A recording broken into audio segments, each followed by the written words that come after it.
I teach Ag Econ 217, which is Introductory Macroeconomics, and it's a big class for a group I like to call the reluctant freshmen and sophomores. For most of these kids, about 90% of them, this is a check mark on their bubble sheet, and this is a required course for many of the majors on campus. So I get a wide variety of students in my class. I have more pharmacy majors than I have Ag Econ majors, for example.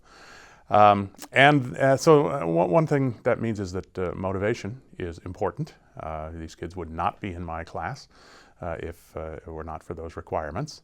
It also means it helps sort of define the philosophy of the course in that this is the one economics course most of these kids will ever take. This is the one opportunity for an economist to say, hey, here's what economics is, here's what it's useful for, here's how you can use it in your future to understand both your own life and your own choices and public policy choices and business choices and what's going on in the world. And that helps define.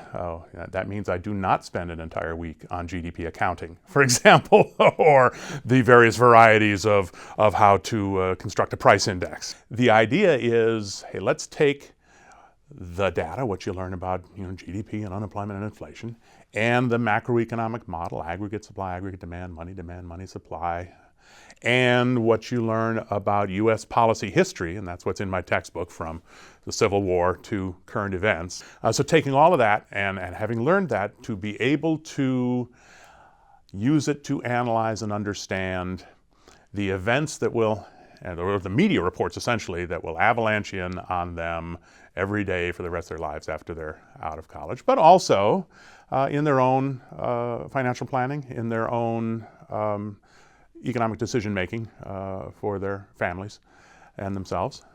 So to be able to use these things, right? Well, okay, so how do you bring them up to speed to use something?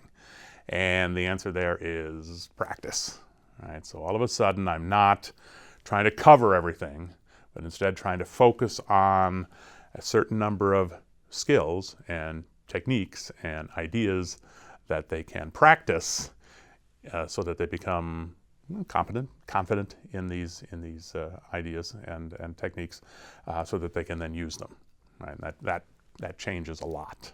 Right? So I did a partial flip on the class, so that now 12 of my class periods out of the 28 are spent with group projects, either what I call guided group, where I toss it to groups, take it back, toss it to groups, take it back, and we develop a story, or a full, here's a group project, and do that. Right? For the groups, I use a technique that the impact folks explained to me called jigsaw. And this is a way of trying to combat the tendency in groups where the smart kid does all the work and the other three talk about the football season or whatever it might be. And the idea there is that each individual in the group, and there's 4 people in my groups, each one has done different preparation, has acquired a different piece of the puzzle that is the assignment that they're doing in class. So the way I made that happen, and it turned out a Blackboard is very flexible in making this happen. I had them each member take a separate quiz. So, for example, for one of them, where they're looking at using data to analyze the economy, one of them takes a quiz about inflation, one about GDP, one about unemployment, one about interest rates. And then the questions that are asked always require at least 2 of those elements to come together in order to answer the question.